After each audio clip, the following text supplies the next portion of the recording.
தொடர்ந்து ஜப்பானில் சக்தி வாய்ந்த நிலநடுக்கம் ஒன்று இன்றைய தினம் பதிவாகியுள்ளது என சர்வதேச நில அதிர்வு கண்காணிப்பு மையங்கள் தகவல் தெரிவித்துள்ளன. ஜப்பான் கிழக்கு கடல் பகுதியில் ஏற்பட்ட இந்த நிலநடுக்கம் ரிக்டர் அளவுகோலில் சுமார் 5.8 ஆக பதிவாகியுள்ளது. நிலநடுக்கத்தின் மையம் இவாட்டே மாகாண கடற்கரையில் இருந்து சுமார் 44 கிலோமீட்டர் ஆழத்தில் அமைந்திருந்ததாக தெரிவிக்கப்படுகிறது. இதன் தாக்கம் அவொமோரி மற்றும் இவாட்டே மாகாணங்களிலும் கடுமையாக உணரப்பட்டுள்ளது. அவொமோரி மாகாணத்தின் ஹச்சினோகோ நகரிலும் இவாட்டே மாகாணத்தின் சில பகுதிகளிலும் இந்த அதிர்வுகள் பதிவாகியுள்ளன. இதனால் மக்கள் வீடுகள் மற்றும் கட்டிடங்களை விட்டு வெளியேறி பாதுகாப்பான இடங்களில் தஞ்சமடைந்ததாக கூறப்படுகிறது. மேலும் குறித்த நிலநடுக்கத்தில் குறைந்தது 10 பேர் காயமடைந்துள்ளனர். அவொமோரி மாகாணத்தில் 9 பேரும் இவாட்டே மாகாணத்தில் 90 வயது மூதாட்டி ஒருவரும் விழுந்து காயமடைந்ததாக அதிகாரிகள் தெரிவித்துள்ளனர். தற்போது வரை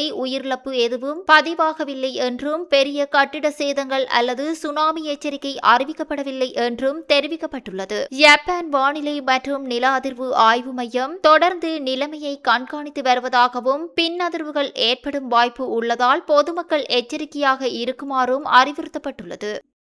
மாத்தறை தலல பிரதான வீதியின் வஜிரவம்ச மாவத்தை பகுதியில் இன்று ஏற்பட்ட பேருந்து விபத்து பெரும் பரபரப்பை ஏற்படுத்தியுள்ளது.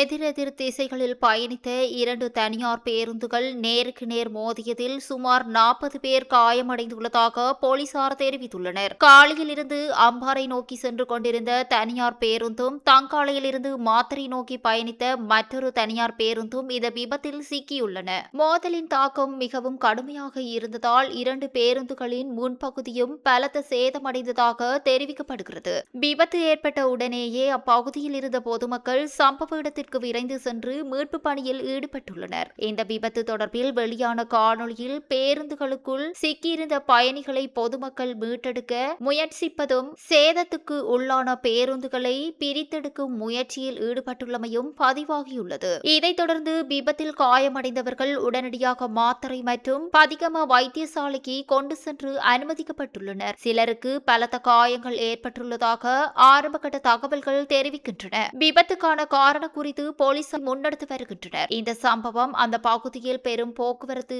நெரிசலையும் பரபரப்பையும் ஏற்படுத்தியுள்ளதுடன் வீதி பாதுகாப்பு தொடர்பாக மீண்டும் கேள்விகளை எழுப்பியுள்ளது.